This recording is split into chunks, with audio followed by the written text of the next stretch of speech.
si Hope ng asawa. Anong gusto kong sabihin, mga kapatid? Wala pong umasa sa Diyos na ang balik dito sa dulo ay hindi tagumpay ang kanyang.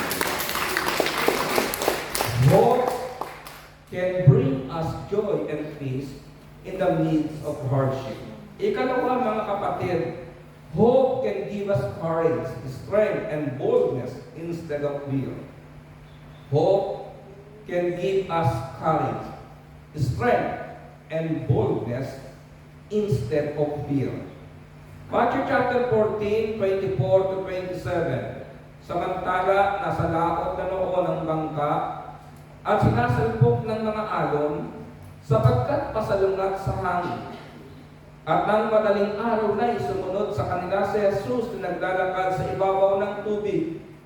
Kinilabutan sa takot ang mga alagad nang makita nila may lumalakad sa ibabaw ng tubig, multo sigaw nila. Ngunit agad siyang nagsalita, sinabi sa kanila, huwag kayong matakot, si Jesus ito. At anong sumunod na istorya? Si Pedro nakalakad sa ibabaw ng tubig. Ano ang sabi ng Panginoon upang maibsan ang kanilang takot? Mapalitan ng pag-asa. Huwag kayong matakot, si Jesus ito. Hope can give us courage, to strength and boldness instead of fear. 2024. Walang anak si El Shaddai na pumapasok ng takot sa panibagong taon. Amen. Amen. Nakita ko nga yung mga workers dito kanina within 2024. Natuwa ako, mga kapatid. Nasa lubong ko kanina yung mga workers, iba kakangiti nila. Akala ko nanalo sila sa parapon. Iba, bakit iba yung pag-asa? Hindi ko na nakita yung nakasimangot ng 2023. Sinimula ng workers kanina ang 2024 ng ngiti na may pag-asa. At naniniwala ko, mga kapatid, enjoy po natin ang magandang mukhang iyan. Kaya sabihin ninyo kapag nakakita ng workers na nakasimangot, sister, hindi yan ang mukha ng 2024. Amen. Mga tender, ha? Pag nakasimangot yung mga workers ninyo sa Saturday group, alalahanan mo siya, sister. Hindi yan ang mukha ng 2024. Bakit ang mukha ng 2024 mukha ng pag-asa? Kaya nakangiti tayo kasi alam natin may inihanda ang Panginoon sa atin. Amen! Ikatlo, apat lang ito, mga kapatid. Ikatlo, hope can provide endurance and patience instead of tempting us to quit. Hope can provide endurance and patience instead of tempting us to quit. Anong ibig sabihin niyan? Kapag may pag-asa ka, hindi ka matutuksong tumigil. Manghina. Diba sabi nga ng isang awitin, pagsubok, kaya mo yan, huwag mong isuko ang laban. Hindi ba? Pagsubok, problema, intindihin. Kaya mo yan, huwag mong isuko ang laban. Personal sharing, mga kapatid, nung minsan iwan ako ng misis ko, dumaan po ako sa pagsuko. Pero di ako nawala ng pag-asa. Sabi ko sa aking sarili, kaya mo yan, huwag mong isuko ang labanan. Kasi umuwi yung misis ko sa Pangasinan. Kapag umuwi po yun, nag-i-enjoy yung mga 2 weeks. May estudyante akong naiiwan. So yung estudyante kong mga anak, iwanan lang doon sa labahan yung kanilang mga damit. Naipon, mga kapatid. Ako ang naiwan. Kaya nakita ko yung punto ng labahan, sabi ko sa akin sarili, pagsubok lang yan, kaya mo yan. Huwag mong isuko ang Labanan. kaya natin, mga kapatid. Kaya kahit kaano marami yung sasalubong sa inyo, pag uwi mamaya, galing sa inyong day off, sabihin mo sa sarili mo, kaya mo yan. Huwag mong isuko kung ano pa man yan, mga kapatid. Hope can provide endurance and patience instead of tempting us to quit. And finally, mga kapatid, hope can keep us positive in oftentimes negative world.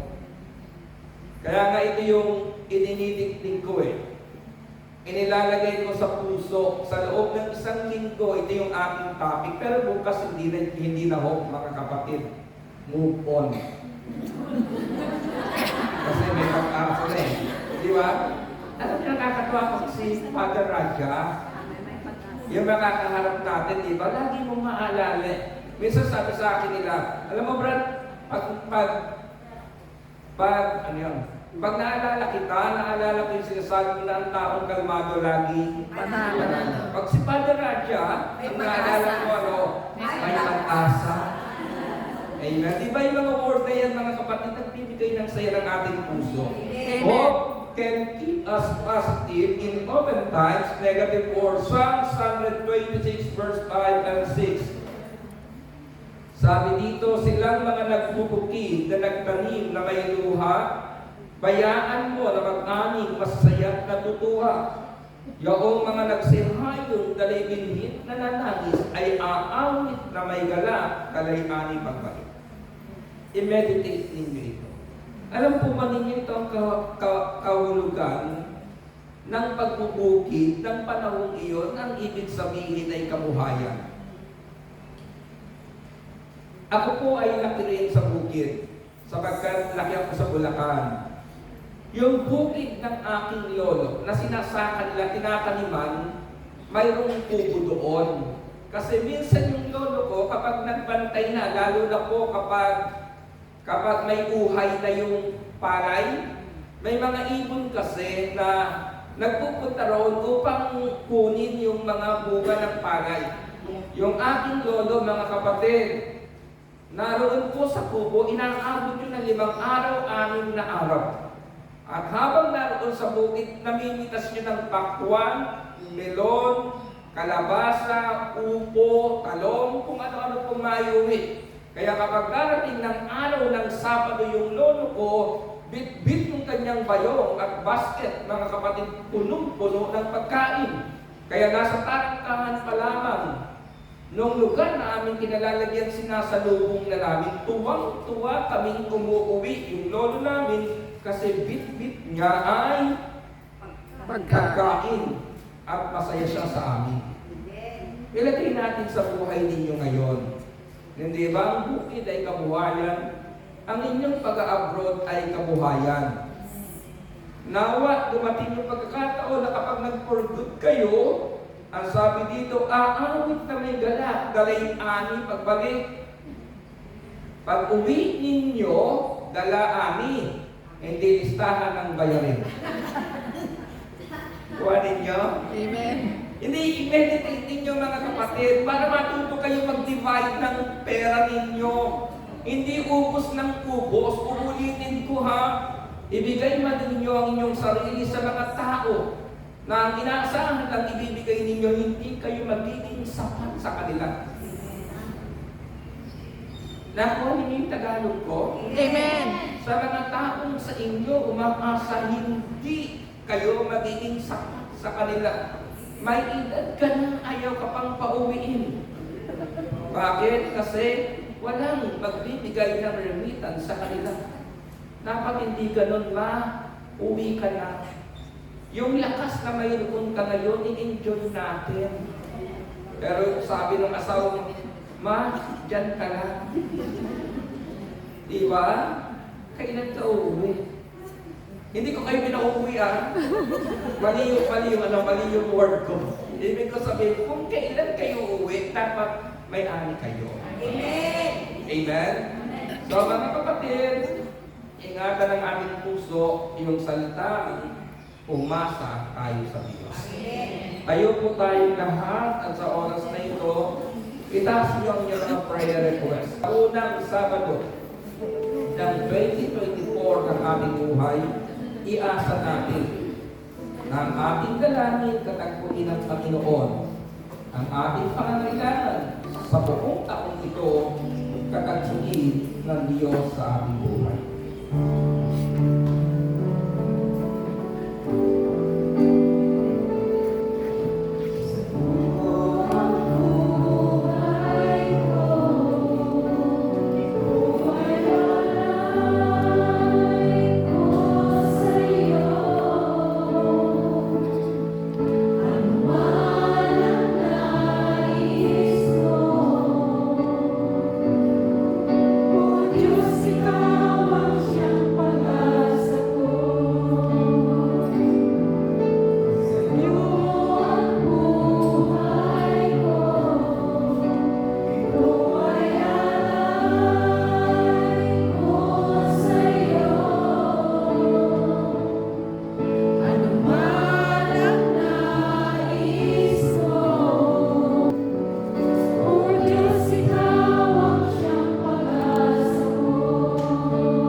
aming pag-asa, patuloy namin maibigay, maituon sa iyo.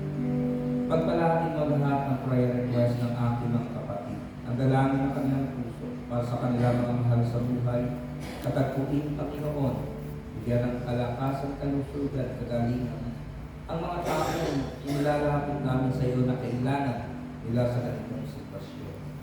Pagpalain mo po ang kanilang mga ligoyan, ang tahanan ng kanilang pinaglilingkuran.